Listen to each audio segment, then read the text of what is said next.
What's up, everybody, and welcome to this week's edition of DaVinci Cases.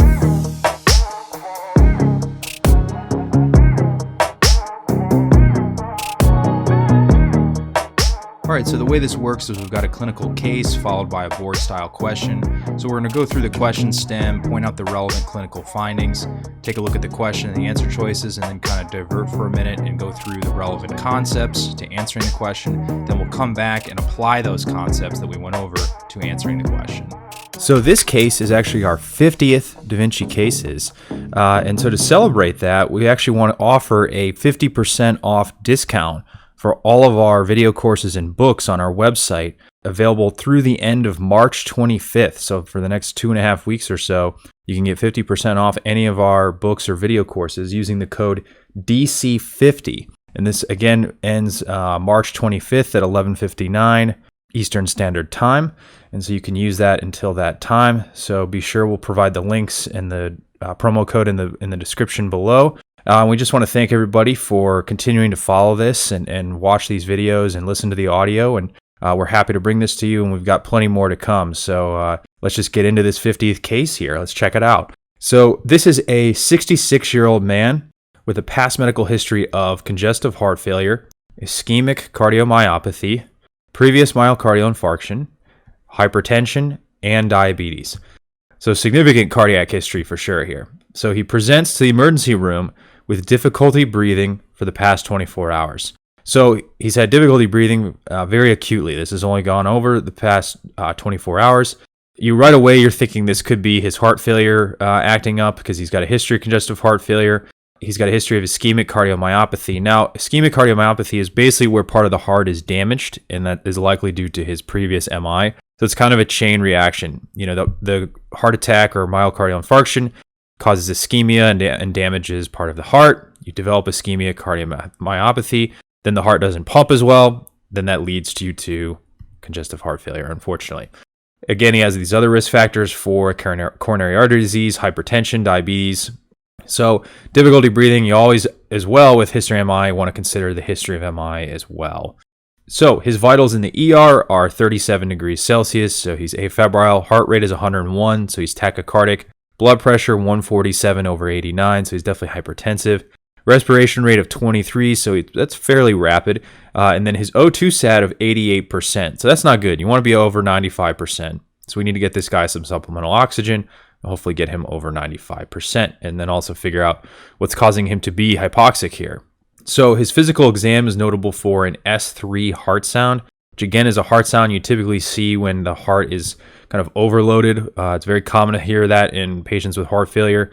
You have bilateral crackles on lung auscultation. Crackles typically corresponds to fluid. So if this patient's in acute decompensated heart failure, he could have fluid backing up into his lungs, causing pulmonary edema, and that could be what we're hearing here. And then you got 2+ bilateral pitting lower extremity edema. So this sounds like a pretty classic case for heart failure. The exam really helps you out here. You got the S3 kind of corresponding to the heart not pumping as well and getting volume overloaded. The crackles signifying pulmonary edema. And then the pitting edema in the legs, again, corresponds to fluid overload. So his labs are notable for a sodium of 143, which is actually normal. A potassium of 2.2, which is actually low. Normal is 3.5 to 5.0. And then a brain natriuretic peptide, or BNP, of 1200. Remember, BNP is released from the heart when the atrial myocytes get stretched out and get volume overloaded, so it actually secretes BNP. So if you're chronically stretching these due to heart failure, you're going to be releasing a lot of BNP. So this can be used as a laboratory marker per se of heart failure. So normal is less than 125. This guy's is 1200, so it's obviously pretty high. You can't go off BNP just alone. It's just another one of those things to kind of help confirm the clinical picture. Chest x-ray shows bilateral diffuse alveolar infiltrates, which is consistent with pulmonary edema, so that's consistent with what we're seeing on exam. And this is probably what the source of his difficulty breathing is. He's probably in heart failure, decompensated heart failure, and then he's got pulmonary edema, which is probably limiting his ability to breathe and making him hypoxic. So they get an echocardiogram. This reveals a left ventricular ejection fraction of 32%, so he's definitely in left-sided heart failure. Patient reports strict compliance with a low-salt diet, which is really important in patients with heart failure so they don't get volume overloaded. He's also compliant with his medications, which include aspirin and atorvastatin. Aspirin and atorvastatin would be due to his prior MI, and then carvedilol, which is a beta blocker for patients with heart failure, furosemide, which is a loop diuretic, which we've talked about, and then lisinopril, which is an ACE inhibitor, and then metformin, which would be for his diabetes. So this is a pretty typical medication regimen for someone who had a previous MI, which would be aspirin and atorvastatin, and then also someone who has heart failure. So typically someone with heart failure is going to be put on a beta blocker, a loop diuretic, and then very often an ACE inhibitor as well. The ACE inhibitor helps with blood pressure control. It also helps with renal protection as well. And then the loop diuretic obviously helps unload volume. What happens in heart failure is you have an increased release of catecholamines, norepinephrine and epinephrine, and they can really stimulate the heart. Not just heart rate, but also remodeling. So beta blockers help with that. Carvedilol is also nice because it has some alpha-1 receptor blockage, which also helps with blood pressure control. He's placed on supplemental oxygen, and his dose of furosemide is increased. It's pretty typical. This is pretty classic. These people come in, they're volume overloaded. Right away you increase their home dose of diuretics and convert it to IV just to help get that extra fluid off of them. So this is pretty typical. Now the question though is asking which of the following medications would be most appropriate to add to this patient's home regimen. So it's asking you which of these medications is most appropriate to add to better treat this patient's heart failure. And so he's already on a beta blocker, he's on a loop diuretic, he's on an ACE inhibitor. So you want to think about what's the next best drug to add to that to help further control this, because clearly this isn't working. He's complying to it. There's always the risk of non-compliance, but in this case he's complying with his medications. So this regimen's not working, so we've got to change things up. We'll summarize the key findings here briefly. He is an elderly man with congestive heart failure, secondary to ischemic cardiomyopathy due to a previous MI, coupled with multiple additional cardiovascular risk factors, including hypertension and diabetes. He presents with acute dyspnea and hypoxia that is found to be due to decompensated heart failure on exam, due to the S3 bilateral lung crackles, and then the pitting lower extremity edema. Chest x-ray also demonstrates pulmonary edema, and then he's also got elevated BNP on labs.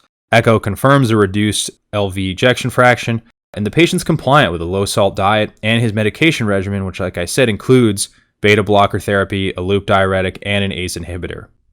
Alright guys, we're going to take a quick break from the case right now to let you know that DaVinci Cases is brought to you by DaVinci Academy, which provides online video courses for the medical basic sciences. These courses are taught using a variety of teaching methods, including bullet point outlines, diagrams, radiology images, and chalk talks to explain the fundamental concepts. We then teach the application of those concepts to numerous clinical pearls that are frequently tested on medical school exams and the USMLE. Our video courses are available on our website, dviacademy.com, as monthly subscriptions starting at $9.99 per month.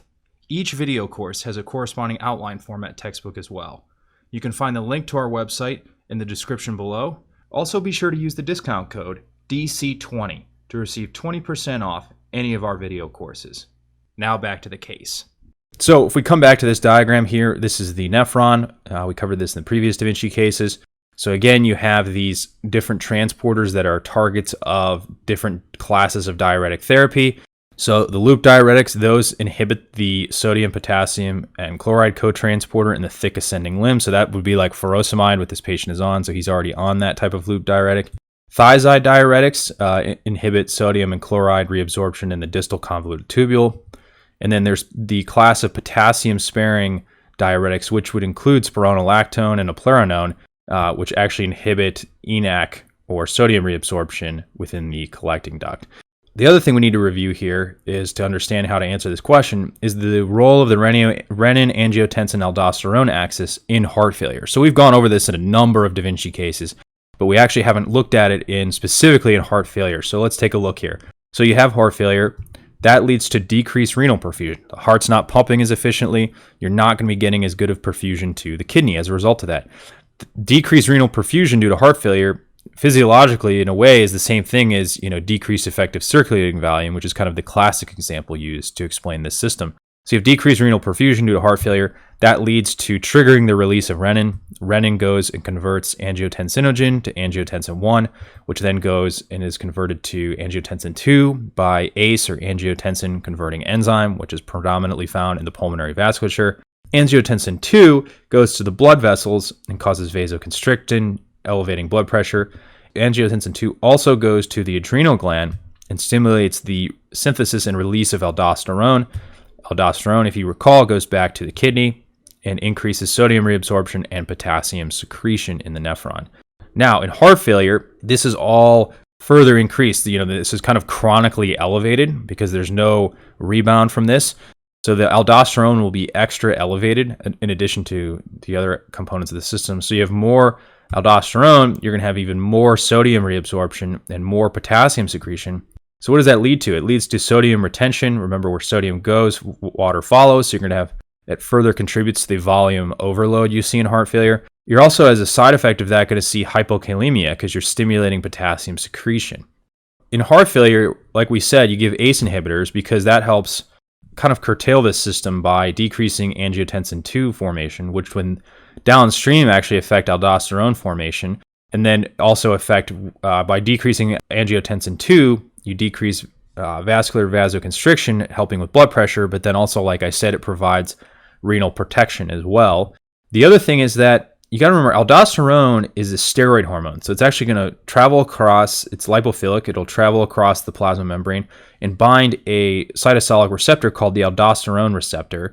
And so what that receptor does is then it's a steroid hormone receptor. So it actually stimulates at the gene level transcription and synthesis of sodium channels. So it increases sodium reabsorption. And so what you can do is give a drug that inhibits the aldosterone receptor, which would, an example of that would be spironolactone, which is part of those potassium-sparing diuretics. So what ends up happening is you help with decreasing sodium reabsorption and potassium secretion. And so as a result of that, it actually helps. And they've actually shown in clinical trials that adding spironolactone to the regular heart failure regimen of a beta blocker, ACE inhibitor, loop diuretic significantly reduces mortality and morbidity. So this is actually a great drug to add on for patients with heart failure, especially if their current regimen is not working. And for this specific reason, that it helps with decreasing volume overload. So if we come back to the question here, probably narrow down what the answer is, but let's go through the answer choices just to further solidify what the correct answer is. So again, we're asking which of the following medications would be most appropriate to add to this patient's home regimen. Metoprolol. So metoprolol is a beta blocker. It's very commonly used. It's more commonly used for patients such as with like atrial fibrillation or persistent tachycardia. Now, it's not the best drug. It can be helpful with blood pressure, but it's not as good actually as carvedilol. And the reason for that is, like I said, carvedilol also inhibits alpha-1 receptors, so that helps lower blood pressure. So this patient, again, is already on beta blocker therapy. Carvedilol is a better drug, typically for patients with heart failure and with hypertension. You're not going to add another beta blocker on top of that. Captopril, which is an ACE inhibitor, so this patient's already on ACE inhibitor. And again, the purpose of the ACE inhibitor is it lowers blood pressure and provides renal protection. There's no real benefit that's been demonstrated with adding another ACE inhibitor. You wouldn't really do that. Spironolactone, which is one of those potassium-sparing diuretics, as we talked about, blocks the synthesis of the ENaC channels, thus decreasing sodium reabsorption and water retention. Also helps correct the hypokalemia. And when you add it to ACE inhibitors, beta blocker therapy in patients with heart failure, it's actually demonstrated mortality improvement, like I said. So that looks like it's our answer. Hydrochlorothiazide. The patient's already on a loop diuretic. Addition of thiazide diuretics has just not been demonstrated to provide a significant clinical benefit. If the patient's already on a loop diuretic, there's no benefit to adding also a thiazide. Versus there has been, like I said, trials that have demonstrated addition of spironolactone to helping with mortality and morbidity. So mannitol is actually an osmotic diuretic, which is kind of an interesting mechanism of action. So versus kind of stimulating a receptor or blocking a transporter or anything, it actually just itself is significantly increases the osmolarity of a certain fluid compartment. So it actually draws more fluid in, such as like a blood vessel, just bringing more fluid into that vessel to help, essentially the patient pee off the extra fluid. And this is actually used to treat elevated intracranial or intraocular pressure. That's more where it's used. It's not really used in heart failure or volume overload. It's more used in those types of scenarios. So to summarize, this is a patient with congestive heart failure due to ischemic cardiomyopathy, secondary to a previous myocardial infarction. It comes in with hypoxia and volume overload due to decompensated heart failure, and is going to have spironolactone added to his heart failure medication regimen of a beta blocker, ACE inhibitor, and loop diuretic to help further treat his clinical condition and hopefully improve his risk of morbidity and mortality. All right, that's all I have for you this time. Be sure to check out all the DaVinci Cases videos available on our YouTube channel and our website, dviacademy.com. The PDF notes for every DaVinci Cases is also available on our website. Also, be sure to check out our podcast, The DaVinci Hour, where we interview attendings and residents across medicine to learn more about their experiences, their specialties, and to get their insights on navigating a career in medicine. You can find the DaVinci Hour podcast on our website or any platform where podcasts are found. Lastly, you can find all of our video courses and corresponding outline format books on our website. Don't forget to use the discount code DC20 for 20% off.